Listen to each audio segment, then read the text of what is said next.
Hi, my name is Jack Rackham. Today I'm going to be showing you the family tree of Danish monarchs using the European Royal Family Tree North/East chart, available as a poster from usefulcharts.com. Denmark is one of the oldest European monarchies still in existence, dating back to the year 936. So let's not waste any time and jump right into it.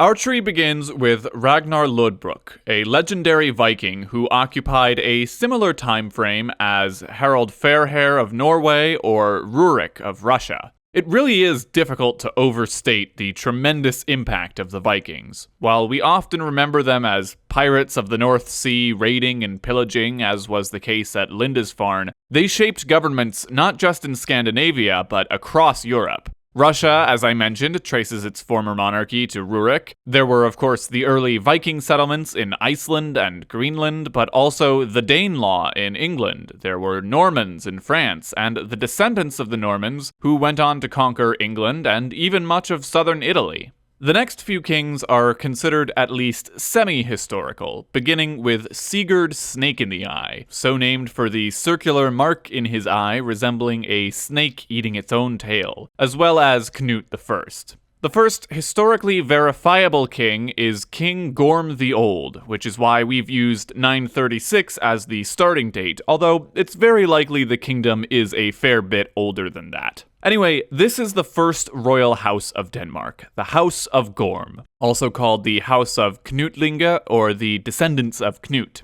After Gorm, there was Harald Bluetooth, the namesake of the Bluetooth wireless technology, and in fact, if you use the medieval runic alphabet, Harald's initials are the logo for Bluetooth. He was the one who introduced Christianity to Denmark, but he was overthrown by his son, Sven Forkbeard. Sven later invaded England and became king there, but he died just a month later. So Denmark and England were initially split between his two sons, Harald and Knut, but after Harald died, Knut consolidated everything once again, and became king of Norway as well, forging the mighty but short-lived North Sea Empire. Once again, the kingdoms were split between his sons, then reunited, until eventually the main branch of the family ran out of male heirs. So the throne in Denmark passed through Knut the Great's sister Estrid to Estrid's son Sven II of the creatively named House Estridsen. Meanwhile, England had a few more Anglo-Saxon kings until William the Conqueror came to conquer it.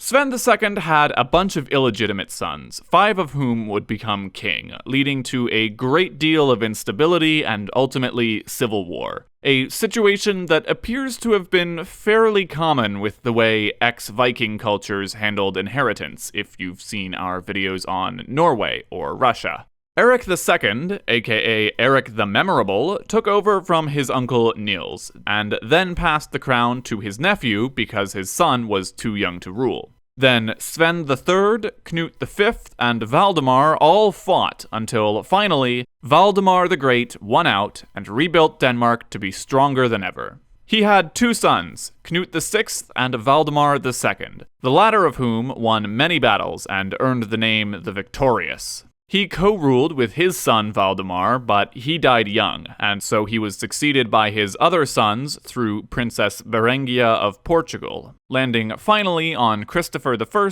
and then his son Eric V.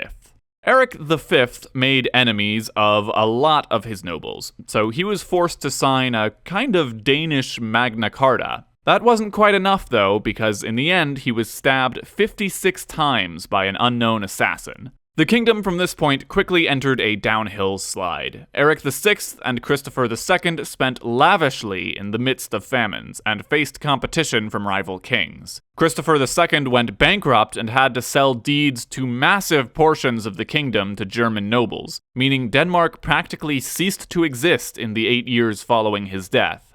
Eventually, however, the most powerful of these German nobles was assassinated, and Valdemar IV stepped into the limelight as king. Valdemar IV's son died before the king himself, so the crown was passed to a grandson, Olaf II, whose father was the king of Norway. Thus, in a few years' time, he was king of both kingdoms, forming the creatively named Union of Denmark-Norway. And this time, the two would stay merged for over 400 years. But he died at just 16 years old. So, when looking for a replacement, the natural candidate was his mother Margaret, who had already been ruling the kingdom for years as a regent. She also came to rule Sweden as well, since the two royal families were to some degree intermingled, and the Swedish king was very unpopular. This union did not receive the creative name of Denmark-Norway-Sweden, but is instead known as the Kalmar Union, after the treaty that created it. And as a part of this treaty, Margaret needed an heir who was connected in some way to all three kingdoms, and so the chosen successor was Eric of Pomerania. He was followed by his nephew, and then the male line went kaput. It was an election that ultimately made Christian I king of Denmark, and for a time it was just Denmark, though eventually he came to rule Sweden and Norway and preserve the union. His house, the House of Oldenburg, continues to rule to this day, and not just in Denmark. He was followed by John and Christian II. Now, Christian I had fought to keep the Kalmar Union together and defeated his rival claimant in Sweden, but Sweden was ready for independence, being ruled in reality by different regents and pulling for more and more autonomy until eventually, during the reign of Christian II, the Swedes broke away and achieved full independence under their new king, Gustav Vasa. Although technically the union wasn't officially dissolved until Frederick II, down here, lost a war against Sweden and had to give up any remaining claim to the throne. Norway would continue to stick it out with Denmark, though, and if you've noticed, the House of Oldenburg began a truly staggering line of Fredericks and Christians that lasted for some 500 years. But instead, I want to focus on a couple of offshoots and cadet branches. The Dukes of Holstein-Gottorp married into two important royal families. One married a Russian duchess, and so her son, Peter III, and by extension the rest of his descendants all the way to the Tsardom's end, were technically part of the House Holstein-Gottorp, and thus Oldenburg. And even Peter's wife had a mother from that house as well. It was a similar story in Sweden. A Holstein-Gottorp married a distant relative of the Swedish monarchs, and his son eventually became King of Sweden. In the main line, there are a couple of significant marriages as well, one to James VI and I of Scotland and England, and one to Queen Anne. That means her son was a first cousin to King Frederick IV, but sadly he died young, so the UK hasn't had any Oldenburg kings yet. A couple more interesting points of history. Frederick VI fought a war against Sweden in which he was forced to hand over control of Norway to the House of Bernadotte. And Frederick VII became Denmark's last absolute monarch. He signed a constitution in 1849 and established a parliament. He married 3 times, but produced no heirs, so he was followed by a man whose patrilineal line separated from the main branch of the family 300 years earlier, with Duke John II. That man was Christian IX. Again, his house is called the House of Glucksburg, but it's all Oldenburg in the end. Christian IX is sometimes called the father-in-law of Europe because of how many high-profile marriages his children had to other European monarchs. His son Frederick VIII ruled in Denmark, and his son George was nominated as King of Greece after their first king proved unpopular. His daughter Princess Dagmar married Alexander III of Russia, and his daughter Princess Alexandra married Edward VII of the United Kingdom. That last marriage is why George V of the UK bears such a striking resemblance to his first cousin, Tsar Nicholas II of Russia. Thank goodness someone managed to take a picture of both of them in the same room at the same time, just in case. But wait, there's more.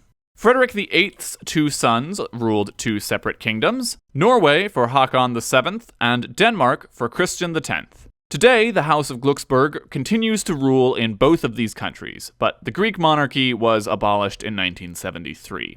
However, a descendant of King George I of Greece will someday, but hopefully not too soon, sit on a throne once again. That's because Prince Philip, the husband to Elizabeth II, is a direct descendant of his, making all of their children officially members of the House of Oldenburg.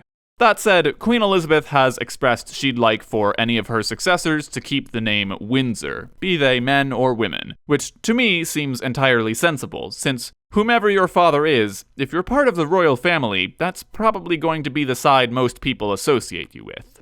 Now today in Denmark, the time-honored line of Christians and Fredericks has finally been broken by Queen Margrethe II, whose name in Danish is the same as the Margaret who started the Kalmar Union. She's a second cousin of the King of Norway, and in fact a first cousin of the King of Sweden, albeit through her mother's side.